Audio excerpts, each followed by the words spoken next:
साथियों, मैं डॉक्टर रितु सिंह। बहरहाल हम लोगों को सोशल मीडिया पे बहुत पहले ही जुड़ जाना चाहिए था, लेकिन खैर वक्त ने जब इजाज़त दी, आप सबके सामने चुनावी माहौल के बाद चुनावी नतीजे 4 जून को आपने उसका प्रमाण देखा और इसके सामने एक बहुत बड़ी साजिश जो खुल के नजर आई। मैं नहीं जानती कि आप उस साजिश को देख पाए या नहीं देख पाए, मैं नहीं जानती कि आप वो चालाकी पकड़ पाए या नहीं पकड़ पाए, लेकिन हम उस चालाकी को समझ भी पाए और पकड़ भी पाए। अचानक से वो दर्द, अचानक से गोदी मीडिया का, इंडियन मीडिया का कंप्लीटली एक डिफरेंट नैरेटिव चलाना, जिस इंडियन मीडिया ने पूरे चुनावी दौर के माहौल में एक बार भी उन लीडर्स का जिक्र नहीं किया, एक बार भी टीवी अखबार ने ना ही दिखाया, ना ही अखबारों ने उन लीडर्स के बारे में छापा। सिर्फ और सिर्फ साजिश के चलते एक बड़ी दलित नेता को खत्म करने की कोशिश की गई। एक बड़ी दलित नेता जिसका एक बड़ा चेहरा, जो दलित आदिवासियों के लिए बहुत मायने रखती है, सिर्फ और सिर्फ इस मीडिया ने चुनाव के नतीजों के बाद उसको खत्म करने की साजिश रची। एक नैरेटिव ऐसा चलाया, अखबारों ने ऐसा छापा, हर एक उस इंसान का इंटरव्यू, ओपिनियन छापे जो कभी मैटर ही नहीं किए होंगे, जो हमेशा उस पर्टिकुलर तबके का बुरा ही चाहते होंगे, हमेशा उनके बारे में इग्नोर ही किया होगा, उनके बारे में कभी दिखाया नहीं होगा। एक बड़ी दलित नेता को मिटाने के लिए, खत्म करने के लिए साजिश रची गई। और मेरा ये मानना है, और तमाम वो लोग जिनके बीच में आज ये बात रख रही हूँ, तमाम वो लोग जो दलित, आदिवासी, पिछड़ा समाज, माइनॉरिटीज, मुस्लिम, क्रिश्चियन, दलित, बौद्ध, ये एक जो बहुसंख्यक तबका बनता है, मैं इनके बारे बीच में ये बात रख रही हूँ। मुझे लगता है आप मेरी बात को काफी हद तक समझोगे। मैं ये बात का एहसास दिलाना आपको क्यों जरूरी है कि इंडियन मीडिया और इंडियन पॉलिटिक्स खास करके अगर मैं बात करूं तो एक दलित बहुजन राजनीति के बिना अधूरी है, और एक दलित लीडर के बिना, ट्रू लीडरशिप के बिना इंडियन पॉलिटिक्स कभी सर्वाइव भी नहीं कर सकती और कभी चल ही नहीं सकती, जो उनके हकों की बात करता हो। और इंडियन मीडिया ने आपको क्या दिखाया? अपने दिल पे हाथ रखिए और पूछिए अपने आप से कि इंडियन मीडिया ने पिछले 3 महीनों से जब से ये चुनावी माहौल बना है, सिर्फ आपको 2 चेहरे दिखाए और 2 विकल्प दिखाए, नरेंद्र मोदी वर्सेस राहुल गांधी। सिर्फ ये 2 चीजें करके दिखाई। कभी इन्होंने बात ही नहीं की बहन कुमारी मायावती जी की, कभी इन्होंने बहुजन समाज पार्टी की बात ही नहीं करी। और मुझे एक बात आप बताएं, मैं उस समाज से, उन लोगों से ये चीज पूछना चाहती हूँ जो आज ब्लेम गेम खेल रहे हैं कि हम लोग हार गए चुनाव, बीएसपी की वजह से 16 सीटें बीजेपी ले गई। तो मुझे एक बात बताओ भाई, ठेका लिया है क्या? डेमोक्रेसी है, डेमोक्रेटिक कंट्री है वो। इस डेमोक्रेसी में एक नेशनल पार्टी सभी की सभी, पूरी की पूरी यूपी की सीटों पे चुनाव लड़ेगी, और जब देश में चुनाव होगा तो पूरे देश में अपने दम पे चुनाव लड़ा जाएगा। पार्टी की गलती नहीं, गलती उन लोगों की है जो ये भूल जाते हैं हमारा असली घर कहाँ है। गलती कोई बात नहीं, स्ट्रैटेजी कभी फेल होती है, कभी हिट होती है, स्ट्रैटेजी बदली ऊपर नीचे जा सकती है।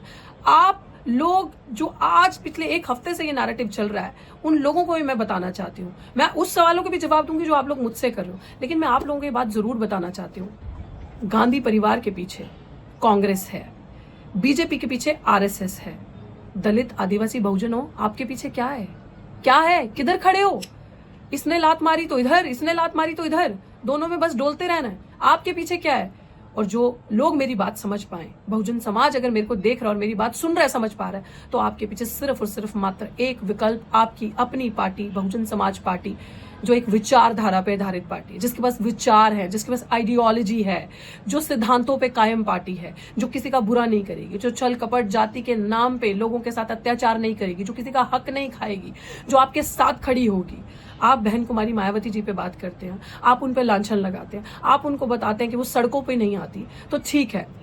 आप आज मुझे बताएं कि दिल्ली विश्वविद्यालय से मैं पढ़ी हूँ, दिल्ली विश्वविद्यालय में मैंने आंदोलन किया, डॉक्टर रितु ने, दिल्ली विश्वविद्यालय में तमाम टीचरों को डिस्प्लेस किया गया, हटाया गया। तो आप मुझे इस चीज पे बता दें कि कहाँ ये जो गठबंधन, ये जो इंडिया अलायंस अभी बना है, कितने धरने किए उन्होंने, कितने सड़कों पे उतरा ये इंडियन अलायंस, कितना ये जो गठबंधन बना है, कितना जो टीचर्स डिस्प्लेस, जिनकी थाली से निवाले छीने गए, उनके लिए आके सड़कों पे बैठ के धरना की और मांग करी न्याय की और बोला कि इनको वापस प्लेसमेंट दी जाए, वापस इनको लिया जाए जॉब्स पे, इनका डिस्प्लेसमेंट गलत है, हम इनके लिए धरना करेंगे। क्या आम आदमी पार्टी, क्या कांग्रेस, क्या अन्य अलायंस का जो पार्ट बने हैं, समाजवादी पार्टी या और पार्टीज ने कितने धरने आपके लिए किए, कितने सड़कों पे आपके लिए तमाम लड़ाइयां लड़ी, या 229 दिन का धरना जो आपकी बेटी डॉक्टर रितु करके आई, उसके लिए कितना साथ दिया और कितना बैठे। बहुत आसान होता है कि जब आपका कोई लीडर बैठा है ऊंची पदवी पे, क्योंकि वो दलित समाज से, क्योंकि उन्होंने सब सहा है और वो महिला है, बहुत ईजी होता है पानी उस तरफ गिरना जहां ढलान है, लांछन लगाना, ये बहुत आसान है ये काम करना। लेकिन आप याद करें वो दौर, और डॉक्टर रितु से आप ये पूछते हैं कि ऐसे तमाम अभी मैं कमेंट्स के स्क्रीनशॉट्स डालूंगी, आप जरूर देखिएगा। मुझे लोगों ने ये सवाल किया कि लीडर तो आप बहुत अच्छी हैं, बहुत अच्छा काम किया आपने, बहुत अच्छा डिसीजन लिया पॉलिटिक्स करने का और पॉलिटिक्स ज्वाइन करने का और चुनाव लड़ने का, लेकिन पार्टी बहुत गलत चूज करी। मतलब आप जानते भी हैं मुझे आपके वेरिफिकेशन की वैलिडेशन की जरूरत नहीं है, एंड यू आर सेइंग कि we used to follow you. Please don't follow me, क्योंकि आप मेरे सिद्धांत, आप मेरे विचार कभी नहीं समझ सकते, आप उन चीजों को, उस दर्द को कभी नहीं समझ सकते। डॉक्टर ऋतु ने जो स्टैंड 10 साल पहले से जब से संघर्ष करिए जो लिया था, आज भी उसी स्टैंड पे खड़ी है, आज भी वो स्टैंड कायम है, आज भी वो विचारधारा, वो अम्बेडकरवादी, वो समानता की, स्वतंत्रता से पहले जो समानता की बात करता हो, जो सिद्धांतों पर चलने का, जो सर ना झुकाता हो, जो हर एक को उसके राइट्स के अधिकारों की बात करता हो, आज भी उन सिद्धांतों पे खड़ी है। अगर किसान का आंदोलन चल रहा था तो किसान मजदूर का नारा लगा के बुलंद आवाज थे, उनकी आवाज बनी।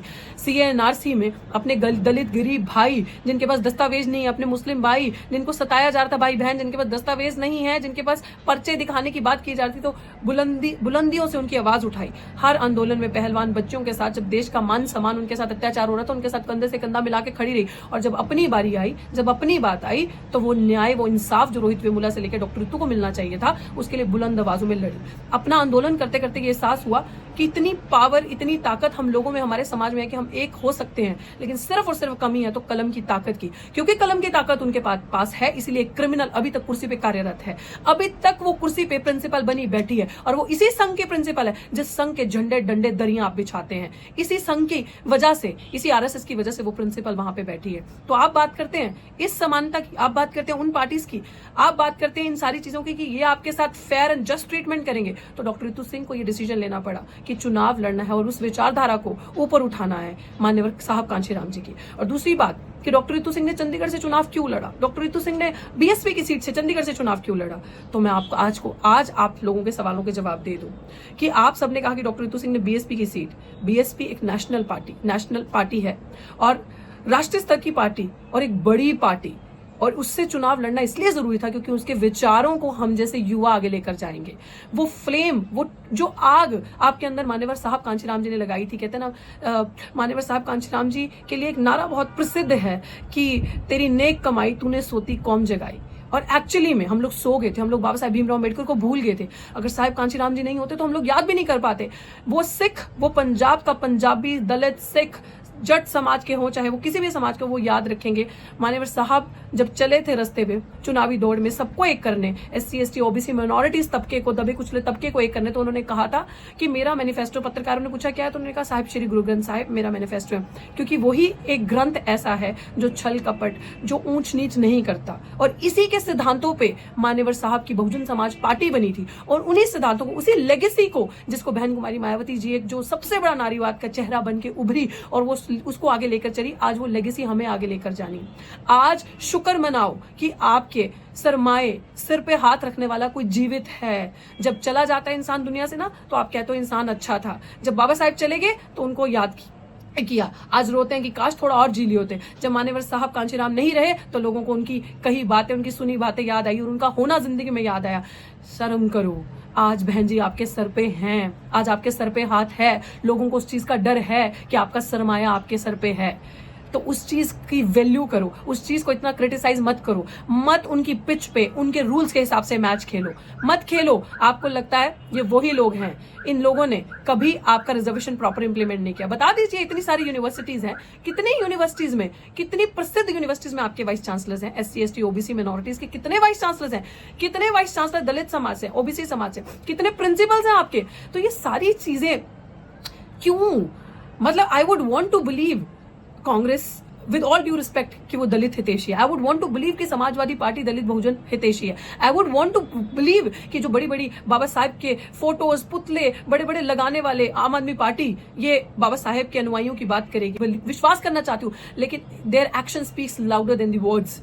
लिटरली कि उनकी जो करनी है, कार्यशैली है, उसमें दूर दूर तक कहीं नजर नहीं आता। हमें दफ्तरों के ऊपर अंदर अंबेडकर की पुस्तकें, अंबेडकर की बड़ी बड़ी तस्वीरें नहीं चाहिए। हमें उन दफ्तरों की कुर्सियों पर अंबेडकर के अनुयायी चाहिए, वो लोग चाहिए जिनके हाथों से उनके महापुरुषों ने कलम पकड़ाई थी, आज उनके हाथों से आपने कलम छीनकर उनके हाथों में दोबारा आपने झाड़ू पकड़ा दिया। और मैं सच बताऊं, हम लोग जो एक्टिविस्ट हैं, हम लोगों की वजह से आज मजबूरी बन गई इन लोगों को दलित, आदिवासी और अंबेडकर के बारे में बात करने की, बहुजन समाज के बारे में, जातिगत जनगणना के बारे में बात करने की इनकी मजबूरी बन गई।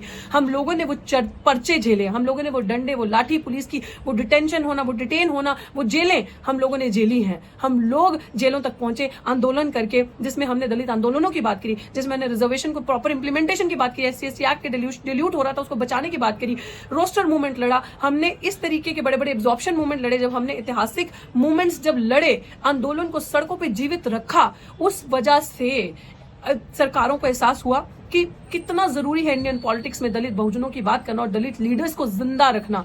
इसी वजह से आज वो अंबेडकर के पुतले लेके, अंबेडकर की तस्वीरें लेके और संविधान की किताब को लेके सर पे लगाने का दिखावा करना, ये सारी चीजें करने पे मजबूर हो गए। आज चुनाव के टाइम पे वोट बीजेपी ने सावरकर के नाम पे नहीं मांगे, हेडगेवार के नाम पे नहीं मांगे। आज चुनावी दौड़ में अगर उन्होंने वोट मांगे बीजेपी ने, तो संविधान के नाम पे मांगे, संविधान को आगे दिखा के मांगे।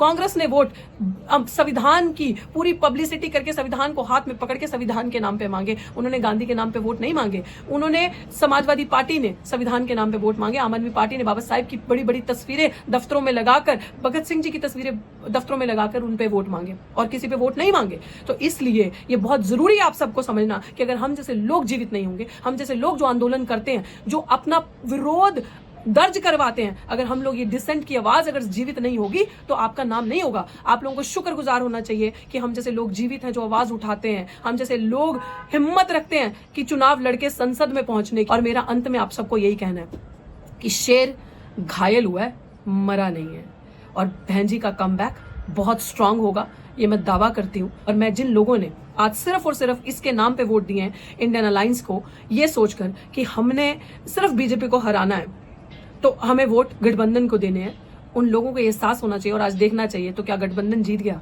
आज भी नरेंद्र मोदी ने अपनी सरकार बना ली, गठबंधन नहीं जीता, 5 साल और पीछे हो गए। जिन SC/ST OBC एम्प्लॉयज ने ये सोचकर कि हमें पुरानी ओल्ड पेंशन स्कीम लागू हो जाएगी, 60 से 62 हो जाएगा दोबारा से वो चीजें एज, तो क्या गठबंधन जीत गया?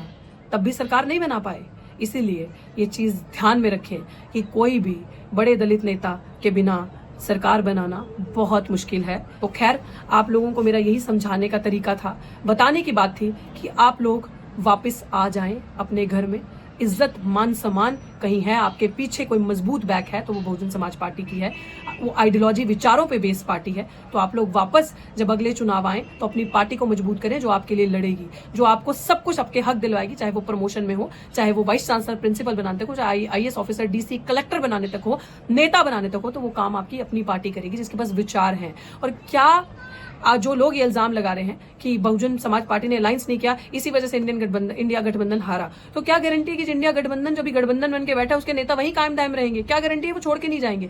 यही गठबंधन पंजाब में एक दूसरे के सामने लड़ रहा है, अगेंस्ट लड़ रहा है, और चंडीगढ़ में और राज्यों में, दिल्ली में एक दूसरे के साथ हाथ मिला के लड़ रहा है। ये गठबंधन नहीं, मैंने कहा ये ठग बंधन है। और मैं कांग्रेस की अच्छी बात आपको ये भी बता दूं, जिस तरीके से डॉक्टर, आपने बाकी सारे देखे, 16 सीटों पे चुनाव देखा, 16 सीटें, तो बाकी जो 31-32 सीटें गठबंधन जीता है, तो वो फिर हमारी वजह से तो जीता, वो उसका श्रेय तो हमें जाना चाहिए। और डॉक्टर रितु को प्लेस करके बहुजन समाज पार्टी ने, जो चंडीगढ़ में, जहां सबसे बड़ी धांधली हुई, चंडीगढ़ में भाजपा की सरकार, सेंटर में भाजपा की सरकार, अभी विनिंग पार्टी जो थी चंडीगढ़ में वो बीजेपी की, और जो मेयर इलेक्शन में आपने घपले देखे वो प्रमाण आप सबने देखा। वहां पे बहुजन समाज पार्टी का अगर कैंडिडेट नहीं होता, डॉक्टर रितु चुनाव नहीं लड़ती, तो फिर से बीजेपी आती, बीजेपी फिर से अपनी सरकार, अपना कैंडिडेट वहां से जिता के ले जाती। लेकिन हमने जो ऐतिहासिक जीत वहां से एक किस्म से दर्ज करी, बीजेपी को हरा के, वो काम हमने किया। लेकिन वहां पे भी इनके सांसद, जो इनके कैंडिडेट जो वहां से खड़े थे कांग्रेस के,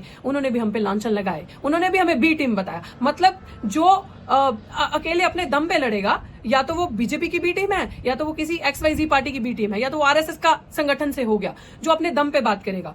मैं आपको वो पोस्ट और वो वीडियो शेयर करूंगी कि कांग्रेस के नेता जो कैंडिडेट वहां से खड़े थे कितनी अच्छी राजनीति पे, कितनी अच्छी हरकतों पे आगे कि उनके IT सेल ने, जब मैंने उनसे डिबेट के लिए ओपन चैलेंज एक्सेप्ट किया तो उनके IT सेल ने मेरे लिए इतनी गंदी वीडियो बनाई और कुछ पोस्ट डाले। ये वीडियो लंबी है, जरूर देखिएगा, और ये वीडियो देखिएगा कि कांग्रेस एक दलित बहुजनों को नीचे गिराने के लिए किस हद तक गिर सकती है और इनके नेता किस हद तक, कांग्रेस के नेता गिर सकते हैं। क्योंकि मैंने आपसे सवाल किया और आपके पास सवाल के जवाब नहीं थे। मैंने आपसे पूछा कि ये दोहरा चरित्र कांग्रेस का कैसे, कि आप एक तरफ संविधान को हाथ में लेके चल रहे हैं अम्बेडकर का, और दूसरी तरफ अम्बेडकर के दिए हुए गरीब समाज के रिजर्वेशन को चैलेंज करके बोलते हैं कि आर्थिक तौर पर होना चाहिए, रिवाइज होना चाहिए, उसका जो बेसिस है वो कास्ट और क्रीड, जाति और नस्ल के आधार पर नहीं होना चाहिए। जो मैंने सवाल पूछा आपके पास जवाब नहीं थे, तो बहुत बड़ी बातें नहीं है। आप लोग जब कुछ नहीं होता हाथ में तो दलित बहुजनों को बी टीम बताते हैं, बहन जी को बी टीम बताते हैं, और उनके अनुयायी जो हिम्मत करके लड़ते हैं उनको आप बी टीम बताते हैं। ये वही लोग हैं जिन्होंने बाबा साहेब को अंग्रेजों का एजेंट बताया था, ये वही लोग हैं जिन्होंने CIA का एजेंट मान्यवर साहब कांचीराम जी को बताया, ये वही लोग हैं